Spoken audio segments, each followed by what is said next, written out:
Welcome to the radio podcast, episode number 20. We made it to 20, Khushi. Yay! Hi, everyone. So, what do you think about our 26,400, what was it? 411. 411 cans this year. I'm so proud and just shocked. I'm so happy about that. And this is your last year at Delview, so this is extra special, I guess. Yeah, G18. It was such a good accomplishment. I don't know. I can't describe it. Like, we were so emotional because we worked so hard for this, and finally, it was worth it, and we're going to make people happy. So. Well, 25,000 was a ridiculous goal. Yeah, I know. I remember after we mentioned it, I was like, why? Why did we set it so high? Because the last record wasn't... It was 22,000. Right. I didn't expect us to actually get 25,000. I just wanted us to get 20,000, and that was just... But it was a special year. We had like the letter from the Prime Minister that you got to open. Yeah. The letter from the Premier. We had a bunch of celebs. Riverdale people. Right. Yeah, that was great. So it was extra special for our 25th anniversary of Thanks for Giving. Good advertisement. Good. Yeah. So how are things going? Really good. It's kind of stressful because it's grade 12 and we have like applications for universities and grad trans and, all the scholarship things to do. But other than that, it's really fun so far. It's a big, big year. Huge, yeah. The last one. Yeah. Don't tear up on me now. No, I won't. That's at the end of the year, Mr. Cullen. Right. We have a ways to go. Mm-hmm. We have a long time. I'm not leaving you alone for a while. Good. Do you want me to What's going on with Student Council? Student Council. Okay, well, we have formal day tomorrow, Friday the 17th, and we're going to be selling samosas for $1 each. We're also going to sell SPC cards all throughout November up till December 6th. There's some good deals on that. Mm-hmm. So it's $10 per card, and you can get up to 10 to 30% off of different places. It's, I think, 120 places you can get discounts at.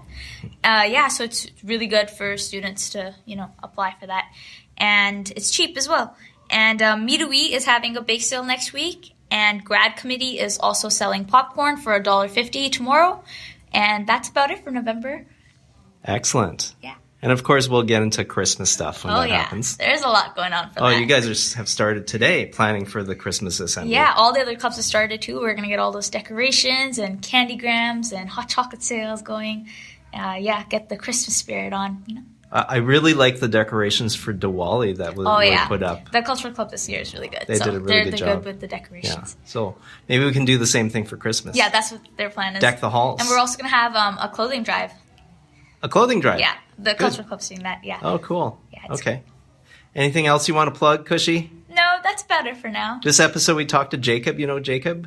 Which one? There's so many. Andresen. Oh, okay, yeah. Yeah? What did you talk about? Yeah, well, he plays guitar, and he's a really good actor, too. Oh, really? Although he's kind of given that up for his music career now. Wow. And he plays for the Oak Stones, which is a band that's made up of, 3 Delview grads and one other person who's the drummer. So we hope to hear more about that because they have a single that's coming out. Oh. So keep track of that on social media. Is he going to pursue it after high school too, like as a professional Well, we'll see. career? We'll see. Yeah, that's good. Listen to the podcast. I will. I'm in it. All right. Thanks, Khushi. Take care. Bye.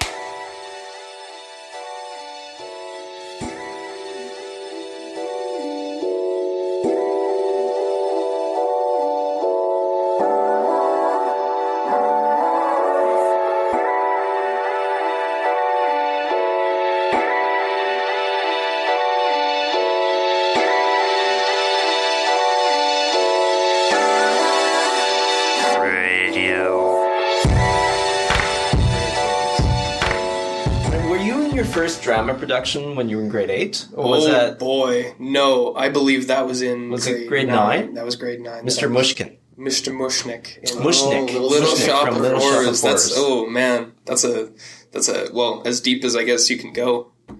That was your first production. I remember because I asked some people about it after watching it, and I was like, is that his first play? Yeah, that was my first show. You were so good. And you had broken your foot, right? Or that's really funny. Yeah, for the role. That's a memory. I was in PE, and we were playing soccer, and I remember, like, I don't know, I guess I sprained the foot. I must have compressed the bones or something.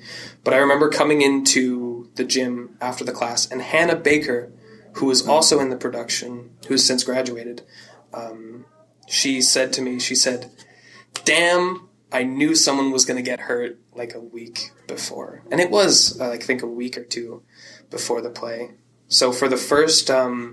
for the matinee, which was the show that we did for the elementary school kids, I walked with crutches, and that was a chore.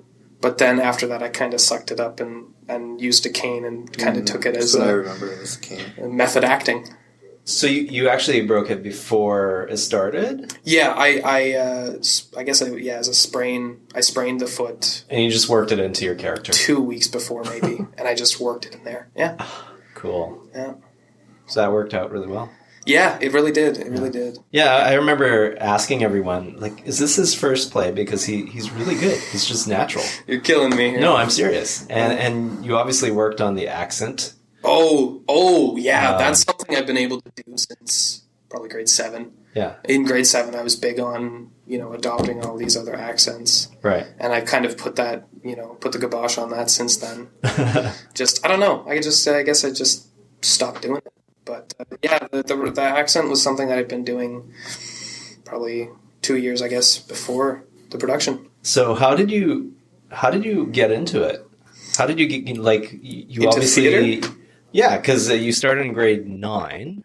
Did somebody ask you if you wanted to do it, or you just saw the auditions coming out and you're like, maybe I'll try that? Okay, so it was in grade 8 and I had taken theater, and a really good friend of mine, Trevor Morton, who I'm sure you're both familiar with. Yeah. He said to me, "Oh, hey, there's this character coming up in the production Little Shop of Horrors that you might have the opportunity to throw on the accent for." And so I thought, damn, I'm gonna run for it as fast as I can and just put on the best show I can with the accent. So it was, I guess, my opportunity to show off a little bit. In a way. Perfect. That's fun. I remember too, was it Mr. Stevens? Miss Stevens' husband? Did he do the painting? Oh, I still have that. He did a painting of Mr. Mushnick. I still have that. Based on Jacob, and it hung in the office on the set. Right. But it was big, right? Like it was like a big oil painting. Yeah, that hangs outside my kitchen. Oh, that's awesome. Yeah. Because it was like in the suit and I remember that, yeah.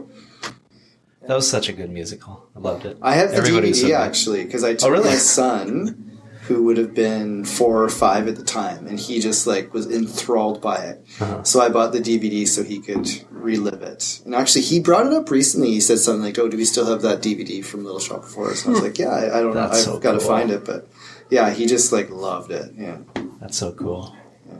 You guys should have done a cast recording too. Oh yeah, that would have actually been pretty cool. You had some great singers. Oh yeah. I always say that I don't think we could have had a better cast for that. Yeah. Everyone just fit in so well. Yeah, it was really well done. So. And then I guess the year after, was that To Sir With Love? That was To Sir With Love, as well as the student-made, student-written, student-directed play called Unknown. Oh, right. Okay. Right. Were you in To Sir With Love? I was. Were you a student? I was one of the the teachers. nasty. I was the nasty old cranky teacher. Yes, that's right. Yeah. Not Washburn. No, I don't remember. I can't remember, but I do remember that role now. Yeah. I that was another one that I had to do an giving accent. bad advice. And, I remember that. Put on an accent for that one too. So that was nice. That was a good. I think that was a London. Yeah, that was a challenging play. Oh yeah, it was nice though. I think a lot of dialogue. And, tons of very dialogue driven. Yeah. So, but yeah, was that your last one? That was my last production. Yeah, after retired. Yeah, that was my career of 2 years. I think I had just kind of lost the passion. I'm not really sure what happened, but... well, Turpin told me, he wants to get into rugby. I'm like, what? No. Oh, yeah, I wanted to relive grade 8. Because in grade 8 Don't we all? You had rugby? Yeah, because Mr. Ursulak, the teacher that I still hold as on this pedestal as the manliest teacher to ever exist. Interesting. In grade eight, he was really strong set on getting us grade 8 boys to play rugby, and we did, and it was an amazing time. And there's still a trophy out there in the trophy case because of us. And it's a great sport. I loved playing it. It was a great outlet for me at the time, and it was extremely fun. So I wanted to. Unfortunately, we didn't form a team that year, and I moved on to other things. But the main idea was just kind of. I didn't want to really do theater anymore, and I wanted to do something. I guess just something else. But well, that's about the same time we saw you pick up the guitar and do the live at lunch stuff. Oh right? Yeah, I guess so. I guess that's when I grade 9-ish, grade 9, 10. I would have started doing live at lunch. I think at the end of grade 9 was my first live at lunch, and I performed Pink Floyd's song. Oh, really? Which one? Performed Time off of Dark Side of the Moon, right? Which I believe went really well. Yeah. So. Yeah, that was my first live at lunch. So that was an experience as well. How long have you been playing guitar? Were there other instruments as well? Yeah. Okay. So I own a guitar, an electric guitar, an acoustic guitar, an electric bass, a violin, a ukulele. I played the saxophone in grade 7, and recently, maybe 2 or 3 months ago, I bought a trumpet. Wow. So it's your instrument, isn't it? Yeah. One of them. Yeah, one of my instruments. Yeah. So I had been playing guitar for about maybe 2-3 years at that time. I had played before, but it was a group lesson, and it was, you had to play Skater Boy by Avril Lavigne, and it wasn't songs that I wanted to learn, and so I was kind of like, this is lame, and it was on acoustic, so my fingers hurt after. And then I picked it up, I think, around the end of grade 8 again.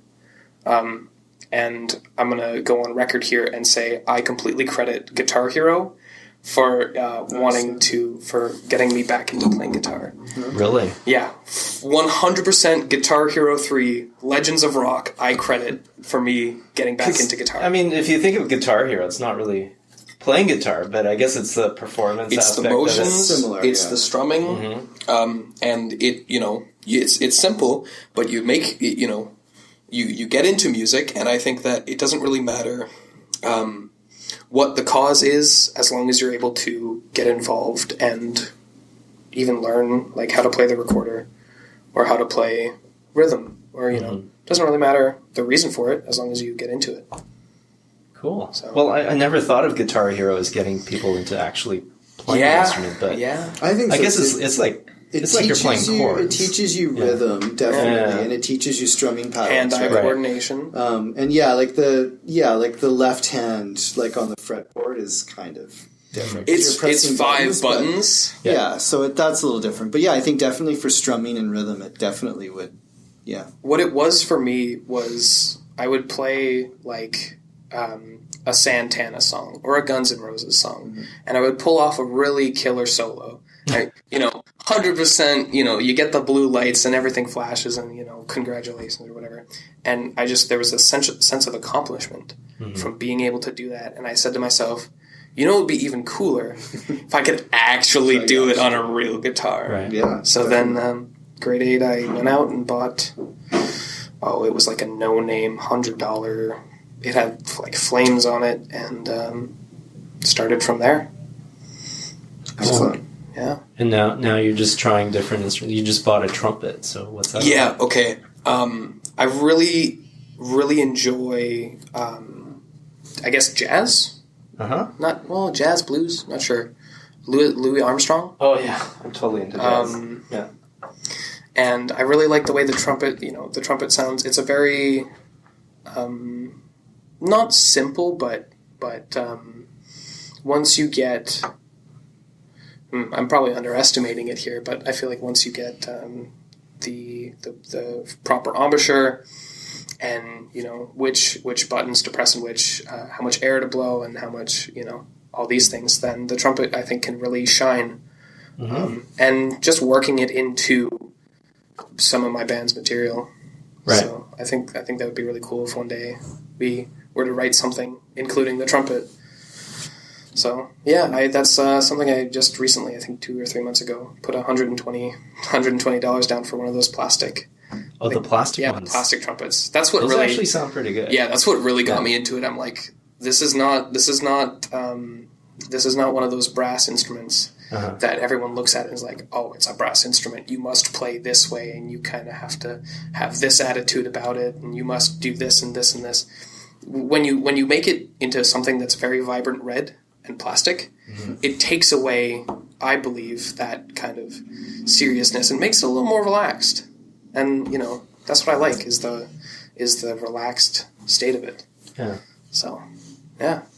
I guess similar to those ukuleles, which you can get for like $50. Oh yeah, I told my uncle. I said, "Hey, I want to get a ukulele for Christmas," and he went and bought me a Les Paul. It looked like a Les Paul. Like it's an electric. Yeah. Oh, it's a plug-in one then. Yeah. Oh, awesome.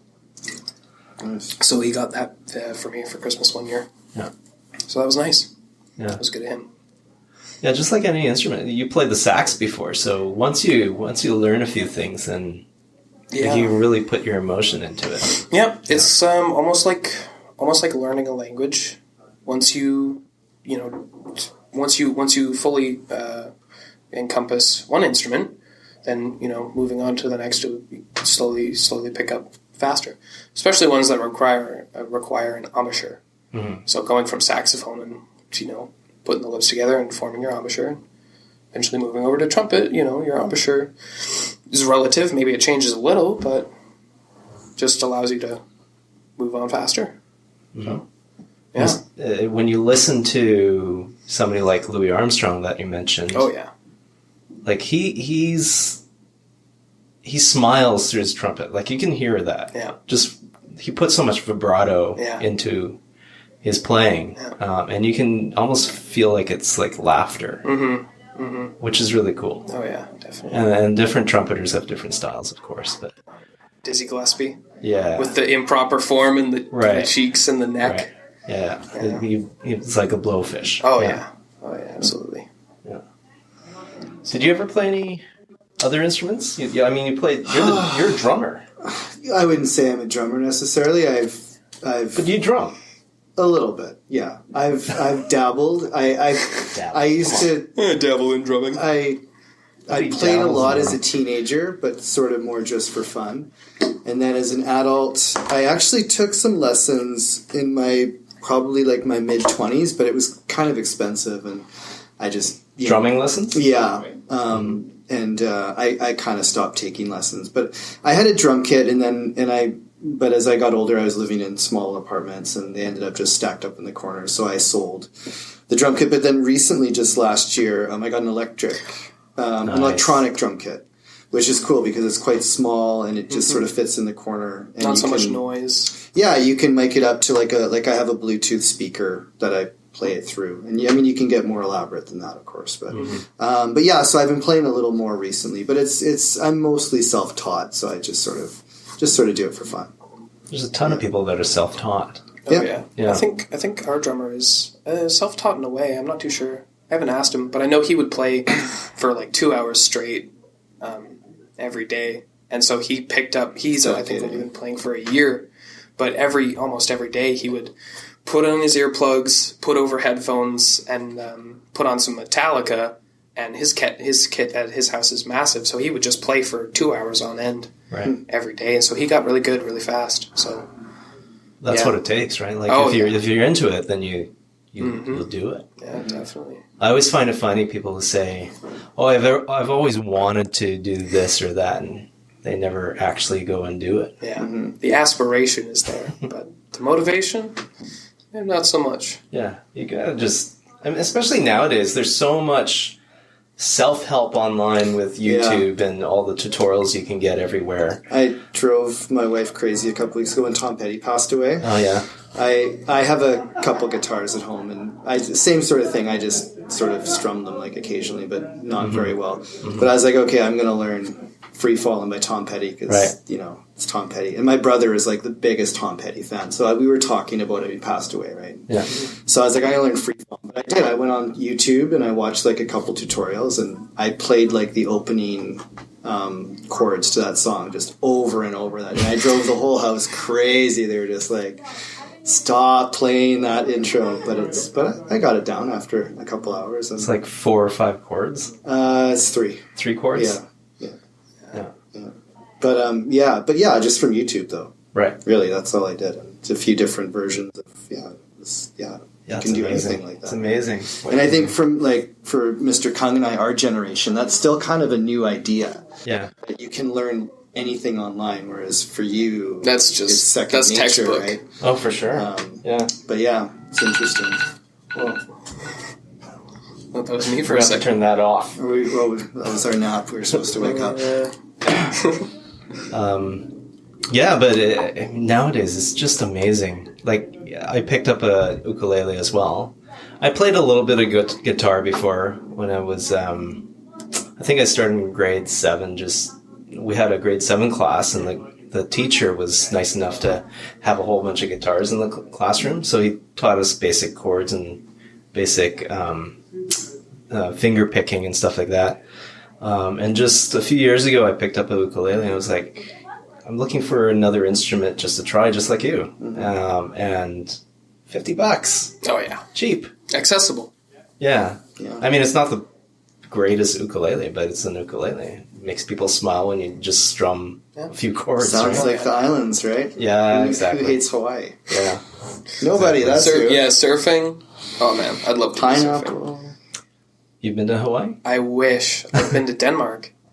You've been to Denmark? I've been to Denmark. A little bit different. Are you Danish? I am. Okay. I was wondering about your last name. Okay. The last name is German. Is it? And I've only seen it in one other place, and that was in Denmark. How do you say your last name? Andresen. Andresen. Yeah. Okay. I've been calling you Anderson for everyone calls me Anderson. Yeah, like Agent Smith out of the Matrix. Mr. Anderson. Yeah, exactly. Yeah, but no, it's the last name is German, but my mom is Danish, and last summer for 3 weeks, my mom and my grandmother and I, we went and flew over to Denmark, and went around and saw the country. My grandmother had been a bunch of times before, and my mom had been, she came over when she was 11 with my grandmother and my aunt and my uncle, but I had never been on a plane at that point, so that was a real nice experience, just flying over and seeing all the extra family that I have too. That was, amazing. Probably the best 3 weeks of that year. Is that the only place in Europe you've been? I went to the main part of that trip was Denmark, but we also took like a day trip or 2-day trips over to Sweden, and I think a day trip down to Germany, the very north part of Germany, like just on the border. Yeah. So we didn't really get to the heart of Germany, but we visited one of the town centers, which is kind of like it's like an open mall. Mm-hmm. It's like a mall, but it's out in the air and it's not in a building. So that was a really nice experience too, and really calm, relaxed environment. I believe I walked through Copenhagen at night, which was really just a complete different sight from the daytime. Mm-hmm. But I'm not sure if it was Copenhagen or some other city at nighttime. But amazing country. Love it there. I see myself going back one day. To Denmark. Oh, yeah. Do you do I have a close friend is Danish. I believe we've talked about this before. And I know I always kind of joke and bug her because they have all of these Christmas traditions. Oh, the Christmas traditions. Are you versed in the Danish Christmas? What are the Christmas traditions? Okay, so... There's many. There's a lot. It's a lot of eating, I think. Oh, yeah. Which is good. Yeah. And the Nissa come, right? Oh, yeah. Oh, yeah, Nissa. They're like the little naughty elves, right? You hide the elf. The one of the parents hides the elf every night. and you have to find them in the morning, and then if you find them, I don't know. I don't remember how it goes, but that was something we did a lot as kids, and even now. So you had these toy elves. Yeah. You had the toy elves. We would stay at my grandmother's on winter breaks, and she would every night, once we had gone to bed, she would hide a little elf, maybe 5 inches in height. Uh-huh. She would put them on shelves, put them in book stands, and every morning we would wake up and race all around the house and try to find the little elf. And usually he would have some candy. He'd be sitting on some candy or sitting on, we'd get the little chocolate, and then you found the elf, and then you give him to grandmother, and then she goes and hides him again at the very end of the night. You repeat for 24 days. So this really is for like 24 days of candy. Yeah, pretty much. Cool. And in Denmark, they have not only the 24th, or not only the 25th, but the 24th. I'm not sure. I just know that I celebrate both the 24th and the 25th. Yeah. I don't know if you guys, what do you only do? Like the Christmas Eve? Yeah, Christmas Eve is kind of like the big... Christmas Eve is where the big gifts are, and then Christmas Day is stockings and, more of the smaller stuff. But Christmas Eve is where you get together with the, the big family, and those are that's like the keys to the new car, or not that, not that much, but that's where the whole get together is. And then Christmas Day is each family, like the families are separate. Like my cousins, they would be at their house, and I would be with my mom and my grandmother's house, and so Christmas Eve. And my friend, they would always do her family on Christmas Eve. They would light the Christmas tree with real candles. Yeah, that's another one. Always freaked me out. Light, really? Yeah, you have. There's not these, for long, but okay, it was like a ceremony. Yeah. Okay, so until it starts burning. What you do is you have these little, I don't know, candlesticks that are weighted at the bottom so they don't sway and tip. Okay. And you put little candles that are maybe about a centimeter or 2 in, I guess, diameter, and I'm using 2 different measurements here, but about 3 inches in height. Mm-hmm. And then you light those candles, and you dance around the tree, and you sing in Danish. You sing songs in Danish. Yeah. And cool. So, you hold hands, get together. You've got a little songbook that's in Danish, and dance around the tree and sing in a foreign language. It's quite fun. It's when you're dancing around the tree, are you like holding hands and dancing around the tree, like in the Grinch? It's like a fairy tale. Yeah, kind of like in the Grinch, kind of like that scene in the Grinch. But instead of going side to side, it's just continuous circling. Do you get dizzy at any point? No, because it's forward movement. Oh, okay. Forward movement. And the tree is you can focus on the wide candles. enough that you can not just spin so close circles that you get dizzy. So are you going to be celebrating like this year? That like, do you still do that? Or Every year. Fall away Did it last year? So you've always done the Danish. Always, yeah. It had kind of been, because I would choose. I would choose between going with my dad for Christmas Eve and then going with my mom for Christmas Day, and you would kind of rotate between the two for each year because my parents separated. But so I would choose, and the years that I would spend with my mom, we always danced around the tree and sang and did all that stuff. So did it last year, did it 2 years before that, and there's another one with the rice pudding. I don't know if your friend has told you this. Oh, is that where you find a... You find the almond? To find the almond, yeah. It's the rice pudding. And then you win a prize or money or something, right? So you have the day before Christmas Eve. Christmas Eve. Yeah. The eve of... So the 23rd. So the 23rd of December, I believe. You eat what is called Leisengol, which means... Leisengol? Yeah. Leisengol. Which means rice pudding, rice porridge. Sure. I think. I might be a little off in translation. But you eat this, it's like a warm rice pudding. I love rice pudding. That my grandmother would always make, and you eat that and you have it with butter and cinnamon and sugar, and it's artery clogging, but absolutely delicious. And then you make it in mass, so it's a very large pot of rice pudding, and you have it warm the one night, and then for the Christmas Eve dinner, so on the 24th, the next day, you have the same rice pudding, but you serve it as a dessert after the dinner. And so what you do is you have it's chilled rice pudding, and you have almonds with it. And so what the cook, my grandmother, what she would always do is you cut up almonds, and take the almond slices and put them into the rice pudding, and then she will take one whole almond and put it in the mix, and mix it all around. And I think last year it went oldest to youngest to pick, or it might have gone youngest to oldest, but you pick, and you take the amount of rice pudding that you want.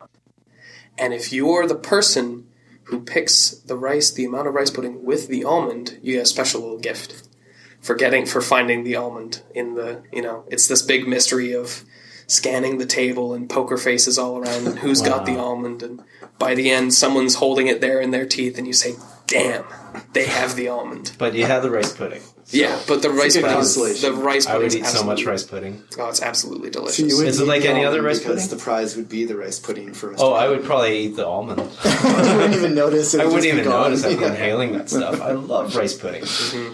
That's a beautiful dish. Yeah, I'm going to do that this year. Yeah. Definitely, yeah. Not Danish, but just whatever. Yeah, that's whatever. Honorary, yeah. So Denmark, the home of Lego. Yep, the home of Lego. Unfortunately, I did not. I didn't get to go. You didn't see it? No, unfortunately not. But I did get to go into Hamlet's Castle for you theater nerds there. I went inside Hamlet's Castle. Was that the castle that the play was based on, or is there some sort of, or did they just make a castle? No, that's like a real castle that was built. I believe it was built when there was tensions between Sweden and Denmark, and it was kind of used as a fort for Denmark and for defense. There's a bunch of cannons that line the shores, and I believe the story was based around the castle, because Shakespeare always wrote his plays in foreign locations, right? Yeah, because he didn't want people to think about those events happening. Yes, in England? Yeah, exactly. And most of his stuff is like historical fiction, so it's based on some fact, but mostly fictionalized. Yeah. So that's I think the idea is that the story may have started with the castle, but and Hamlet as an actual person, but the story itself is fictionalized, right? Yeah, and so we went into Hamlet's Castle, and they have kind of a basement area that was very, I'll say it was very creepy. It was kind of this dark, damp place where, it's very echoey, and it's the foundations of the castle.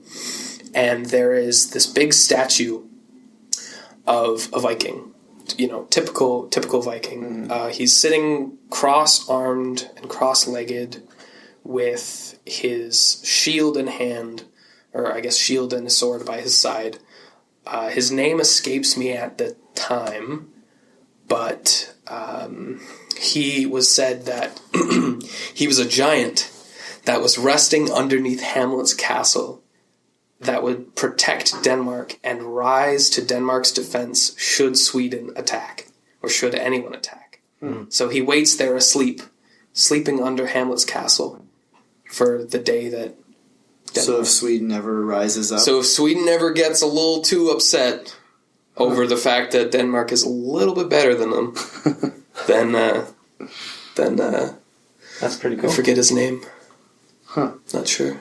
So he may be called upon in the future. Yeah. To defend. So you went down to this basement, you saw this guy. Oh yeah, and I got a picture with him. It's a statue. Yeah. marble, I think, porcelain. I'm not sure. Did you get a sense that something was lurking beneath the surface? In the cellar, like the cellar portion and the foundation is separate from the statue, but in the cellar portion, it was very like, I got this kind of feeling that the eerie feeling. Oh yeah, I think I was a little jumpy when I went, and I think there was like a stone that dropped, and I kind of. Booked it out of there because I was having none of it. Absolutely zero of it. Well, it is pretty old. Oh, yeah. Old things tend to be haunted. A lot of stories for that building.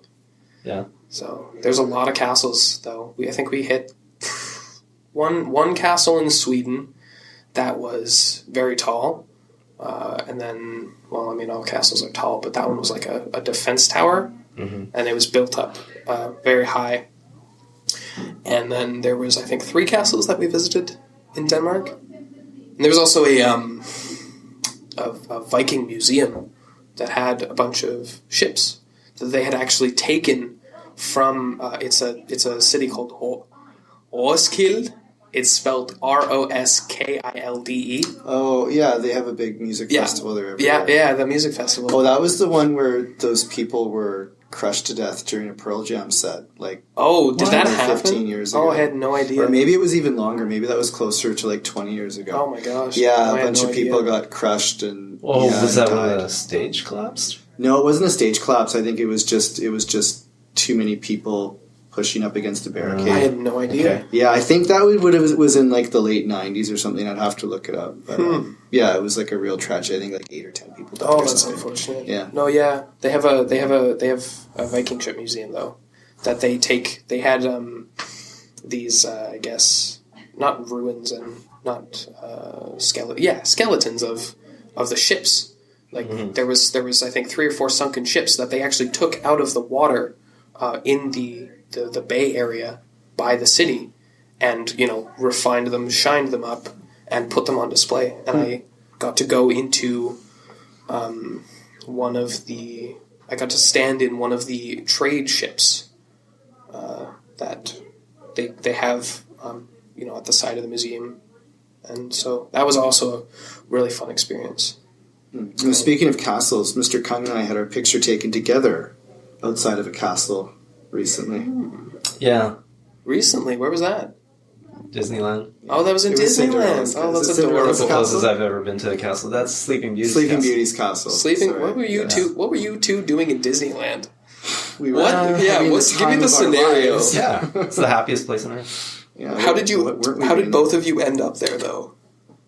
We didn't organize it. Yeah, no. We just we knew because we had been talking before we went, so we knew. Yeah, there's a day overlap. Yeah, we overlapped by a day, and actually, we didn't actually meet each other till the very end of the day because we were texting back and forth all day. Where are you? I'm over here. I'm doing this, but then it was with 10 minutes till closing time. Our families finally met up outside of Peter Pan, and wow, yeah, wow, it was fun.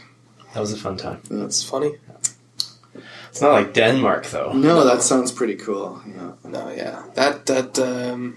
yeah, great country. There's an area that's kind of like Playland, called Tivoli, and it's kind of like Playland in the sense of there's rides and there's entertainment, there's restaurants. An amazing place to go. The gardens are beautiful, absolutely beautiful. My mom's cousin, who still lives in Denmark, he does the garden work for them, so we actually got free passes into Tivoli. So that we got to see the Tivoli Gardens. Do they have cool rides? Yeah, I think there's a few cool rides, and there's it's not like the Vancouver Aquarium, but they have tanks of fish that they have on display, and very beautiful place. Yeah.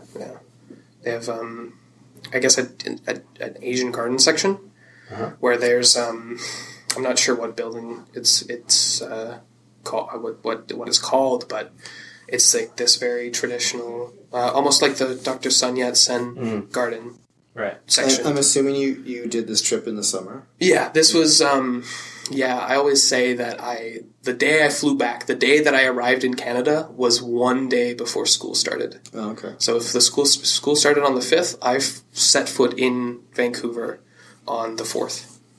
So that was it'd be interesting to go there in the winter and see because I mean it's pretty cold and snowy. It's different. Well, it's really rainy too. Yeah. I hear from my cousin all the time that it's just really just downpour a lot. Sort of like here. There's a rainfall today. Yeah. Like here 2 years ago was a year ago it was snowy and people might say dreadful, but I quite enjoy the snow. Yeah. I enjoy snowboarding and all those winter sports and the feeling, the weather, walking home late at night and, it's just snowed and so it's, maybe 2 a.m. You've just had a night out with the boys and you're walking home and, it's not even dark. You can see where you're going just fine and it's absolutely amazing. Right. So it might be even more special in Denmark. Who knows? Mm-hmm. What are the Danish people like? Oh, okay. Can you get by without speaking? I speak Danish. I speak enough to get by in maybe 5 or 10 minutes of conversation. Uh-huh. Mostly just how are you? Good, and what are you up to? What's your name? My name is, fairly beginner stuff. Mm-hmm. But they speak great English, and if you're in all of Europe, everyone speaks amazing English, just because it's just so drilled into their heads. My cousin not only has to take a Danish course, but he also has to take English, and he has an English exam, and so he has to do a bunch of training for it. Right. But you can get by in Denmark without fully understanding the language. If you learn, I don't speak Danish, then you'll be fine. Mm-hmm. Or I speak English, you'll be fine because everyone understands. Some of the older folks might, maybe not so much, but most everyone speaks English. And there was one time we were walking through the town that my grandmother grew up in, and there was this lady coming out of the corner store, and she says to me in Danish, I didn't know what she said at the time.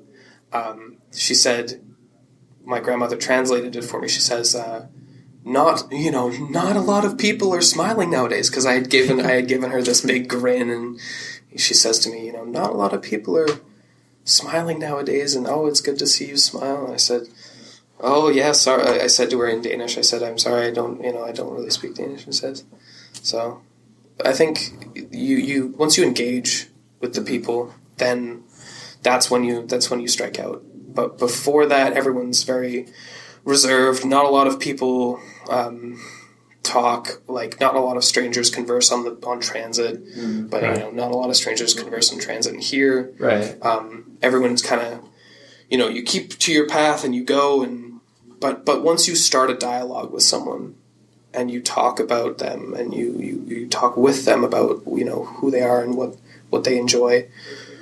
Great conversation. Mm-hmm. Great conversation. That's the coolest thing about traveling is how just learning how people are, and like you said, once you start introducing yourself, you don't go to a place, I've heard people complain before going to certain places, but you don't go to a place expecting everyone just to be friendly to you, right? You kind of have to open yourself up to people, right?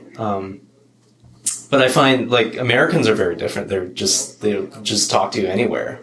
They're very forward, and that's how they are. But going to Europe, we didn't really have any trouble with people. They're very, very kind. Except one time in France in the summertime at the height of the tourist season. That's people France. were very, very cranky. That's France. Very, very cranky. Yeah, I had a guy yelling at me. Oh boy! On the because I had the stroller in the subway and the metro in Paris, and they didn't like that very much. Oh yeah. But other than that, yeah. So, the Oakstones. What's this all about? And when did that start? Oakstones. All right. Sorry to change the topic, but we had to get there somehow. Oh yeah, it was. We all knew it was approaching. So I have found myself in a band of me and 3 other fine gentlemen.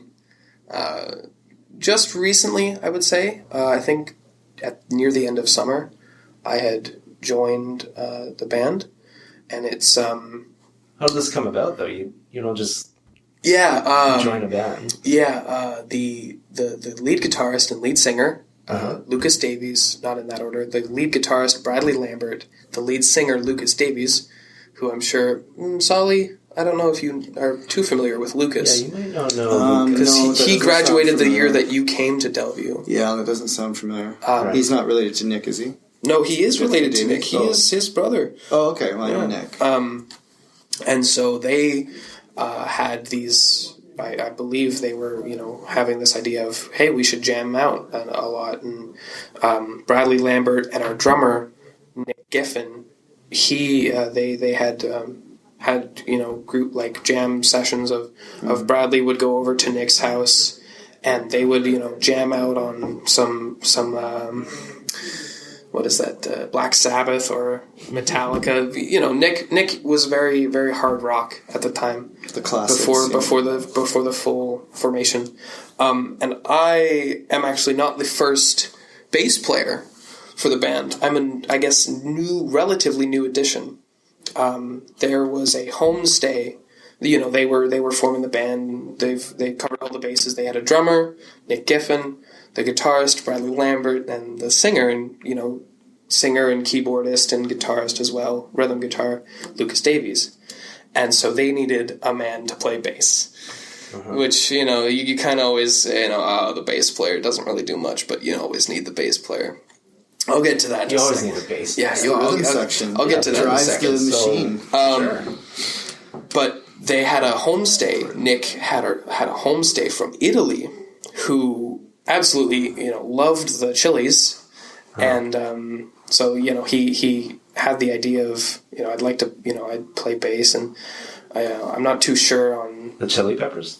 Yeah. The Red Hot Chili Peppers, and. So they said to him, hey, you should play bass for our band. And so I believe he had been playing with them for maybe 2 or 3. I'm not too sure how long he played for them, but his name was Pietro. His last name escapes me.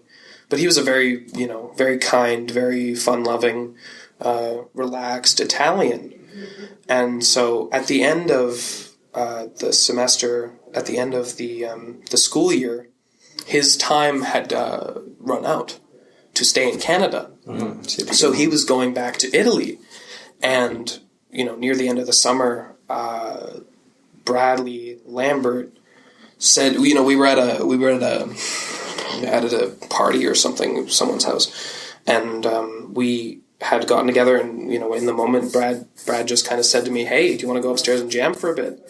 So I grabbed a guitar, he grabbed a guitar, we went upstairs, and he played, and I played lead, he played rhythm, but I guess that was more or less his audition for me, or I'm not too sure, but I remember that night very fondly. We jammed for probably a half an hour to an hour that night, and then afterwards he said, "Hey, you're pretty good. How about you come play bass for us?" And I almost didn't accept it. I almost didn't accept the role of the band. Why was that? At the time, I think it was a mix of I didn't want to throw myself into it, or I wanted to do this, or I wanted to do something else, or I just wasn't fond of it. But I almost didn't do it. I almost didn't join the band. But I'm so glad now that I did, because it's just been absolutely life-changing.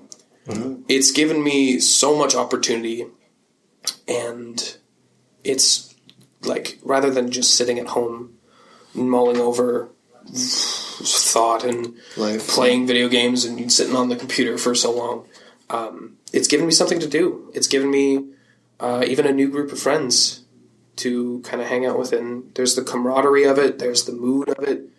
Right, when you get into a session at the studio and you write a new song, maybe that night you're really feeling the mood, and you write a new song, it's amazing.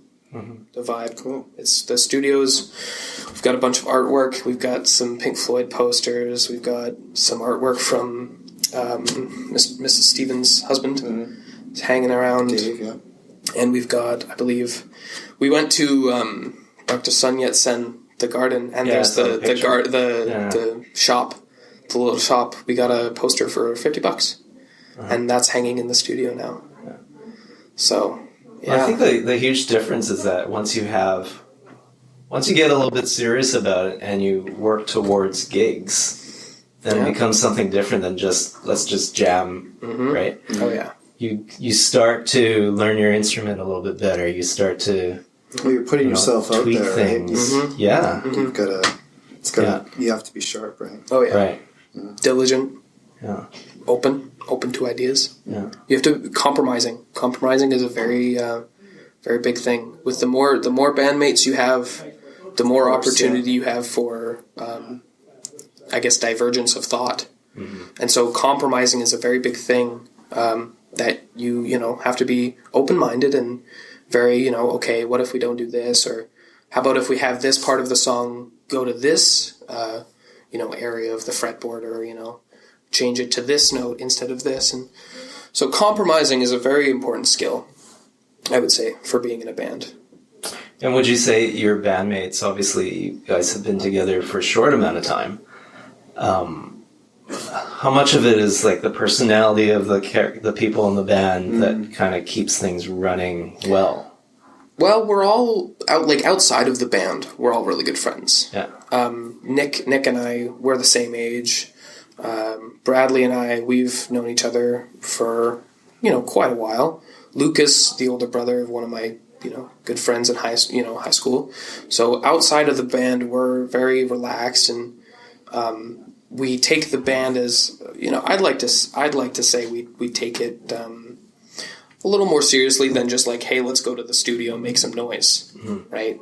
We actually we set goals, we have hopefully deadlines, and we have this to-do list that we have in our studio on the whiteboard, and so I think the thing that keeps us able to do it is the love for the music, just the things that we do and the things that we play, and the personality and the attitude of everyone. Because outside the band, we're very good friends.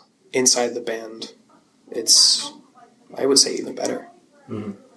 Where did the name Oak Stones come from?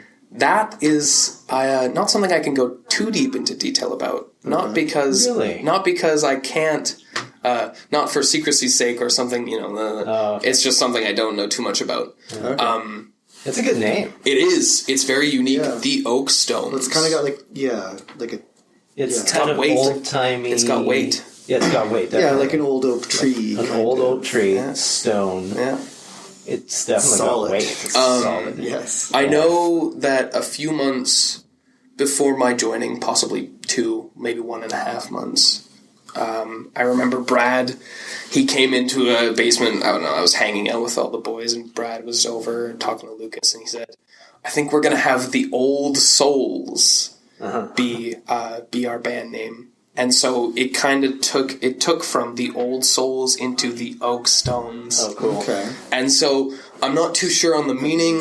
Yeah. I think it was just something where Bradley and Lucas and Nick had kind of got together and said, "What about the Oak Stones?" Okay. And then it just kind of because there's another band with stones in their name that are the Rolling Stones, fairly the Rolling Stones. So I was wondering if it was sort of a play on that, because I know you guys are all into sort of more classic rock, right? Yeah, we all have most of us have very similar music tastes. I would say we all have different backgrounds prior to the band.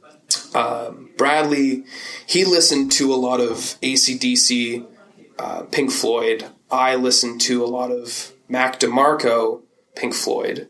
So I have a little more. I'm more shoegazy, kind of effect driven, kind of jam, fun loving, that kind of stuff. So you're not the Flea of the band. I'm not. I'm not too sure what you mean by that. I think there's only one Flea. There's only one Flea. Yeah, there's only one Flea. There can only be one You're not Flea. taking your shirt off. Yeah. He's 54. He still doesn't wear shirts. No. Actually, I just saw him. I saw him on YouTube last night. He did some. Played the trumpet. Oh yeah, he's like a multi-instrumentalist. Oh, is he really? Yeah, he's he played "Smells Like Teen Spirit" on the trumpet. Oh wow, that's Flea. But And then Lucas, he listened to a lot of John Mayer. To my extent, I'm not sure what else he listened to, but I know he was, on the John Mayer. I can see that with Lucas for a long time. And then Nick, our drummer, he was very heavy rock. He played a lot of double kick, Black Sabbath, Metallica, Rush. Sure, yeah. I love me some Rush. I'm not the biggest Rush fan. We were talking about Rush. Yeah, we were talking about Rush earlier today. I always poke Mr. Sully about music, but I think that we all have different musical backgrounds, but we're able to come together with these ideas and form it into something that you can say, you can clearly tell, like, oh, these guys very much remind me of this band, and they take notes from here, and they have influences from this and this and this, and we take all our background, our histories, and we all put it into one of the Oakstones. Mm-hmm. The music we create is nothing but the Oakstones. Right. People are passing notes to me under the door. I think it's okay. That's my student teacher. I was gonna say, what was I gonna say? Yeah, I'm kind of taking you guys on, taking you guys out here, talking a lot here. Yeah, no, that's okay. You're the subject. For me, talking about music, and we were talking about this earlier as well. I'm very much about the live show, and that's when you were sort of saying, like, being in a band, was sort of like life changing for you. And that when I think of like music and playing a large role in my life, I feel like it was seeing music live. Mm-hmm. And I was just curious what your thoughts are on that, and if your band has plans to do more live shows. And I believe the band as the Oakstones. The Oakstones have had 4 shows. I have played in 3 of them, and everyone else has played in all 4. Mm-hmm. There was one show with Pietro that they played in their studio. Just before he left and just before I came into the band. But I would say that something that I like to do, I enjoy live.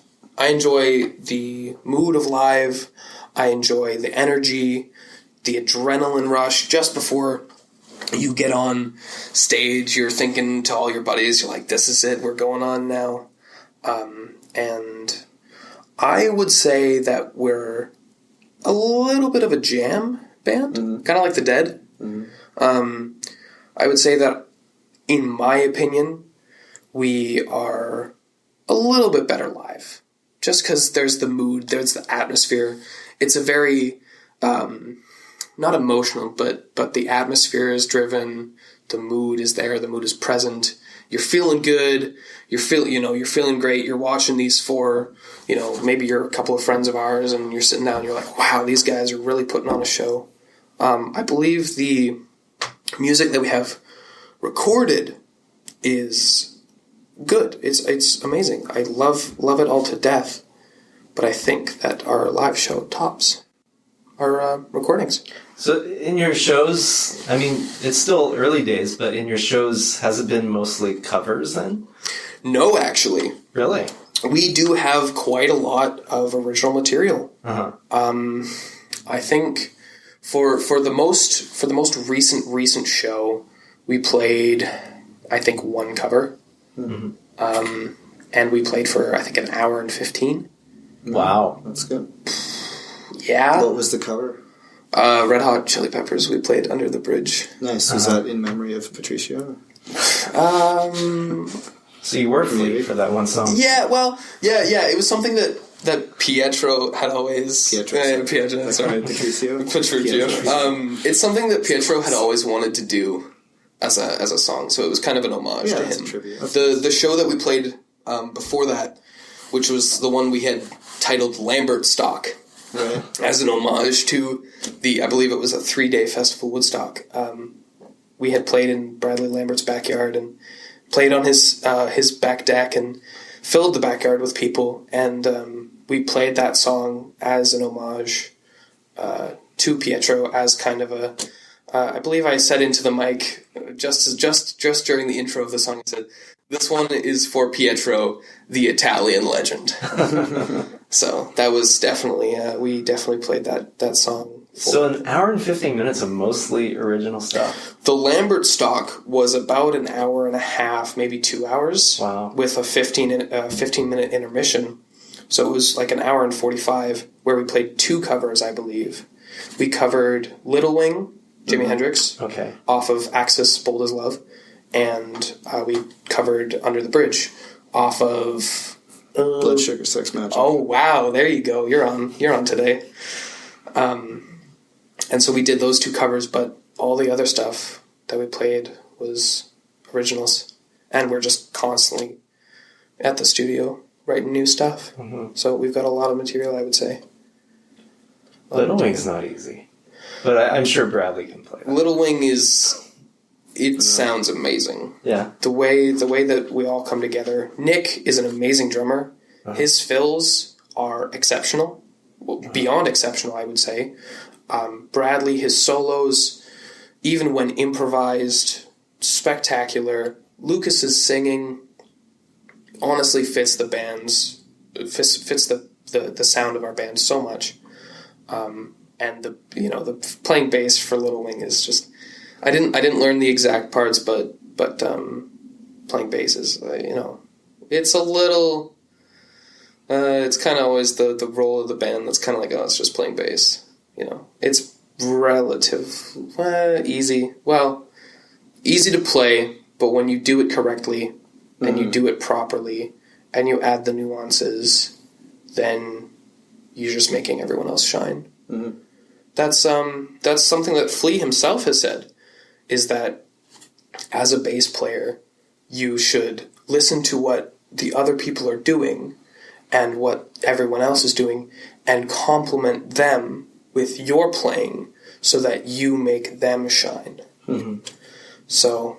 But, I mean, when you hear Flea play, it's obvious it's Flea. Oh, like, he's got his own style. Like, I remember listening to Alanis Morissette, A Jagged Little Pill, and what song was that? Flea played on one of the songs, and I remember hearing it for the first time. I was like, "Is that Flea?" Yeah. And I looked it up, and it was. So it's very distinctive. Oh, yeah.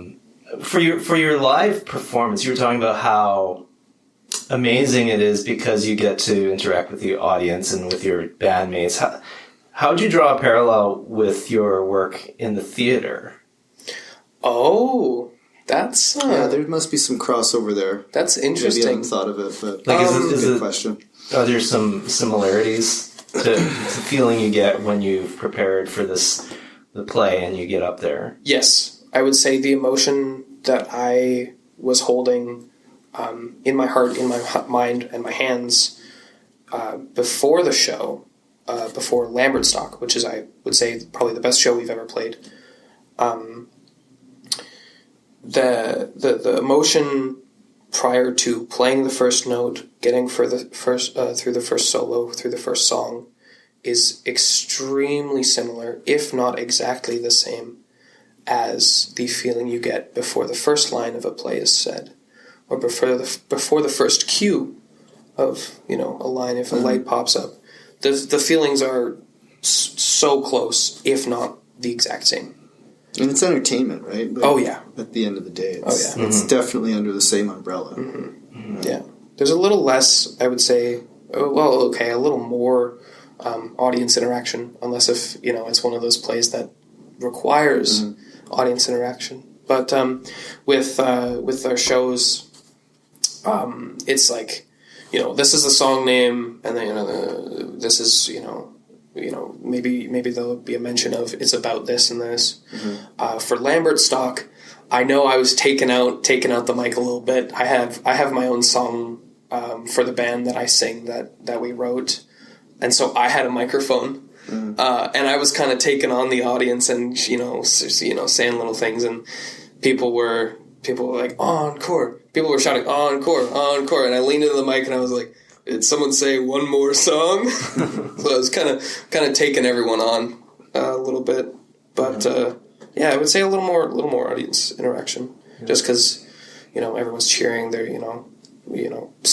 Brad pulls off a really really amazing solo, and you get someone just whistling or cheering, clapping. It's great. It's amazing. Yeah, and feed off of that, right? It's a back and forth. You play the song, and then the audience hears the song, and they take it in, and they put out the positive energy of the applause, the cheering, the you guys rock, or compliments, and then you take it in as a band member and you say, all right, they loved that one, let's do even better. And it's just a constant build up and build up and build up until the finale of the show, which you just blow out of the park. That's an awesome addictive feeling. Definitely. There's a lot of actors I've talked to have also said the same thing. They're like, it's something that drives them. They want to perform. I want to see people enjoying it. Mm-hmm. That's, I think, something that drives me a lot, is that seeing that other people are having a great time, and just, even making someone's had a rough day and they're coming in to the show and they're like, all right, let's change the mood. Let's give her all she's got. And then you play the show and their day improves. Even seeing that is phenomenal and just an experience in itself. Improving someone's day through music is amazing. Can we talk about this new single that you have? What is the single called? The single... Tell us a little bit about it. I believe I'm able to say the name. I believe I'm able to say that it is called Dark Sunday. The single is called Dark Sunday by the Oak Stones. Well, it's already on your social media. Oh yeah, I guess it. Yeah, I'm not the one in charge of that. That's mainly Lucas. But yeah, that was my first experience in the studio part. I always say go down to the studio, but it's more of a jam session. But this was really in the studio with a producer who said, okay, we're going to play to a click track, which is just a metronome. And we're going to get all the drums first. And it's a very, I would say, not time-consuming, not tedious, but, maybe not even draining, but a very, trying process. It's very different from live performance, obviously. Indefinitely. Mm-hmm. The first time we ever had the first studio session, I believe, was a 15-hour day. Woke up 15 hours. 15 hours. Oh yeah. Woke up, got out of bed, had my morning routine, got picked up by the mates, went down to the studio. We set up drums, and we got all the drums recorded. Mm-hmm. And so, that's your little slice there, Sahli. Got the drums recorded, and then we moved on to the bass, which was my portion. And then we did I believe it was the guitar, the rhythm of the guitar, and then the solos of the guitar, and then finally the vocals. So the first day was the rhythm section, was drums and bass. And that was 15 hours. So that was, testing. That was very testing. And then over time, the guitar, the rhythm guitars, once you have the rhythm section done, having the rhythm guitar and the lead guitar and the solos and the vocals is very simple, because you don't really need anyone. You don't need the other bandmates because it's already recorded. You already have the track set up. And so you can go in as, Brad can come in or Lucas can come in without any of us needing to be available. And they can go in and do their part. And then the producer, he sits in his little cave and twiddles buttons, and I don't even know, just adjusts levels. I kid. He's a very nice man, our producer. He's very, very relaxed. A friend of Lucas's father, I believe. And so that was a very long experience. I believe we've been working on it roughly a month. Yeah. It would probably be about a month. And Dark Sunday is available on social media for artists and pleasure. At the end of the month, right? Yeah, November. I believe I've been told mid to late November is our time frame. Not a specific date yet, but I know that it is nearing the end stages of completion, and that it will be available on iTunes, Apple Music. It'll be available on Spotify and should be available on YouTube as well. I might be incorrect with iTunes or Apple Music, but I'm not too sure, as that's not my okay. I'm just the guy who plays bass. I just do my part, and I do a little more than that. I have input on what things sound what way, and if there's a little too much twang or gain. You need more cowbell. Oh yeah, throw in some more cowbell. Yeah, you can't get enough. Yeah, I have a sickness, and the only cure is more cowbell. More cowbell. Yeah, but yeah, it's a very long process. It's fun. I would say it's really fun. I would say live shows are, more fun. Mm-hmm. But it's more spontaneous. Yeah, of course. So it's a different. It's a creature altogether. It's almost apples to oranges. Yeah, but it's more like green apples that are kind of sour and reserved to red delicious. Uh-huh. Right. So there's still. I guess a lot of it is the produce. Like after you guys have all the instruments recorded, do you get a chance to listen to how it sounds together and make adjustments and decide what you want to do with it? That's what the last couple of sessions have been. Mm-hmm. Is we've gone in and the producer has the mix, and he's told us, okay, so I've turned up the drums here and I've done this and maybe turned the guitars down a little bit, just so you have to, it's kind of a balancing act. But that's what the last couple of sessions have been, is just going in, listening to the mix, and making our own thoughts and our own notes of, maybe we can't hear the drums enough in this section, or maybe the guitars are a little too loud here, or maybe the vocals shouldn't have, this amount of volume or effect to it. Has he added other effects or instruments or anything like that? No, it's all our own. I believe there is some reverb or echo. I'm not too sure, but if there are effects, they are minor. It's this single is a very very natural, very few kind of added things. It's very natural, very plug in and play. There might be a little gain on Brad's guitar or a volume pedal, but it's something that I believe is good, and it kind of has not a classic. I don't know. It's hard to define, but it's rock. It's rock and roll. I can tell you that. The chorus, very rock and roll. It's great. I love it. It's amazing. You guys are gonna love it. I'm sure. I'm looking forward to hearing it. I'm sure we will. Yeah. Totally looking forward to that. So yeah, mid to late November. Keep your eyes peeled. Okay. And what of the other hour and a bit of material that you already? Because you said you had already some original material. Yeah. Will you be putting that into an album or something? Because this is a single that's coming. Oh yeah, this is only a single. We are looking forward to recording drum tracks to get a new project going. And so we're constantly, I say constantly because I really do mean constantly, just writing and, creating new songs and trying new things. And so we do have, I would say, enough material to form an album.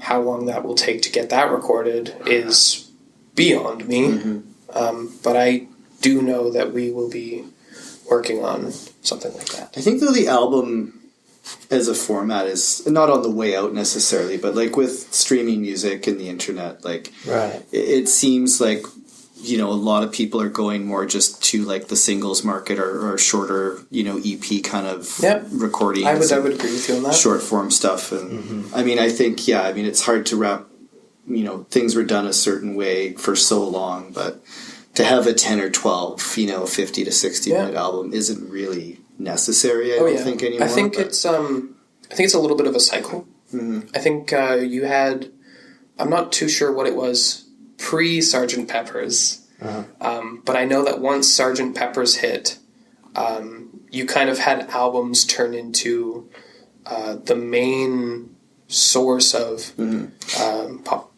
gain. Yeah, because even through the 1950s and 60s, like singles were quite popular, right? Like 45 RPM records, right? Would have 2 sides or whatever, and you have 2 to 4. You get your A track and your B track. Yeah. I guess the cool thing about albums is it was a themed collection, right? Sgt. Pepper's or Abbey Road, and it was all like the tracks were selected to be put on there for a reason. Dark Side of the Moon, and especially Abbey Road. It was like you can't. Yeah. I mean, you can listen to the individual songs, but you kind of need to listen to the whole thing. Yeah, it makes more sense. Right. Together, yeah. Yeah. But whereas now, I see a lot of bands, I listen to a couple of cover bands for jazz, and there's a funk band called Scary Pockets, and all they do is they release singles, and then once they have enough songs, they call that an album, and that gets put on iTunes. Yeah. Right. So that seems the way to do things nowadays, for sure. I would say so. Yeah, I would say that it's moving towards, giving people singles and like, oh, when is something, we've had this, what else have you got? I do really have my heart set out though for an album, just because I think it's a very it's important to have not only the existence of singles, but the existence of an album. I think it's extremely important for not only the music industry, but the band part of the music industry, the source of it. But I think it's extremely important for the audience part of the industry to have, this hype of this excitement of new album. There's going to be a lot of stuff to listen to. You get very excited. Whereas, you have a single, not to undershoot it, not to underestimate it, but you have the single come out and you're like, oh, okay, this is really good. This is really good. You can only it's anticipation. So many times, right? Yeah. I think, in my opinion, I think the way to do it is release a single and then maybe have some murmurings of an album. And then, if people get really hungry or if people get really kind of, this is great and we love this one a lot, but what else do you have? Maybe throw them, another single, or maybe throw them like an acoustic or, something to keep them going. And then once the album is completed, then you release that into the world and you have this compilation of, I would say, magic. Yeah. Well, I mean, that's the great thing about an album. It's like you've thought about the whole. It's like one big thing where all of the pieces in it are put together and produced for that album. There's like a feeling to it. Yeah. And then when you move on to the next album, it's like you're trying something different. Right? You may have, all these things that you write, or you have, all of these riffs and all of these lyrics, and you have all of these songs. But the one thing about an album, and really good albums, like I'm talking real good albums, is they're carefully selected, very carefully curated, picked, if you will. Yes, curated. Yes. That is a good word. To, I think, either tell a story with concept albums, or to give a mood, or to convey a feeling, or kind of remedy a situation, or any of those things. So yeah, that's that. So do you guys have any gigs coming up? I'm not. I want to say yes, but I'm not too sure. Well, when it does, you'll let us know. Yeah, when we have a show that is concrete and that we know we'll be playing. I know I want to play live shows because I really like. I enjoy recording, but of course, as I've said, I enjoy live a little bit more. So I would like to play a little more live shows before we get gung ho and go on and record more stuff. But when there is a live opportunity for people to come see us, I'm sure we'll throw that out there and let you guys know. Cool. So. Excellent. Yeah. Anything else you want to plug? Follow our Instagram. We are at the Oakstones. Great name. We have a Facebook page, we are the Oakstones on the Facebook. And I believe that is all of our social media for now.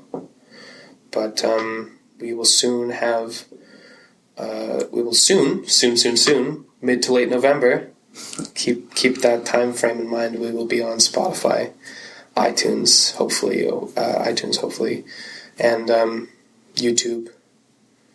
So that'll be good. That'll be that. Awesome. That's a really good beginning. Yeah, I'm getting some vibes. I listen to the song in my room with my headphones and with my speakers, my sound system, and I might be a little too excited or a little too ambitious here, but I think this is the start of something great. Awesome. That's super exciting. I have get that trumpet in very there high too. hopes. Yeah, I'll get the trumpet in there and the ukulele. Yeah, and what was I thinking? That's about? possible. Just synthesizers. Those are really fun too. Yeah, all those synth is coming back. Yeah. Yeah, the 80s are coming back around. So, well, it was good talking to you. Yeah, it was really fun. I quite enjoyed it. And we look forward to some great stuff coming out for the Oakstones. Yeah. And from Mr. Andresen. Oh yeah, Mr. Not Anderson. Yeah, we'll see if I can maybe get some solo stuff going. I don't know. Might write some songs of my own. Who knows? Cool. Surely not I. All right, thanks, guys. Yeah, thank you very much. All right. It's been good. It's been a good talk. Cool. That's it. There we go. Okay. That's it. That's the podcast. Was that an hour and a half that we talked for? About. Almost, yeah. Wow. Sorry, I gotta run. Man, I feel kind of bad because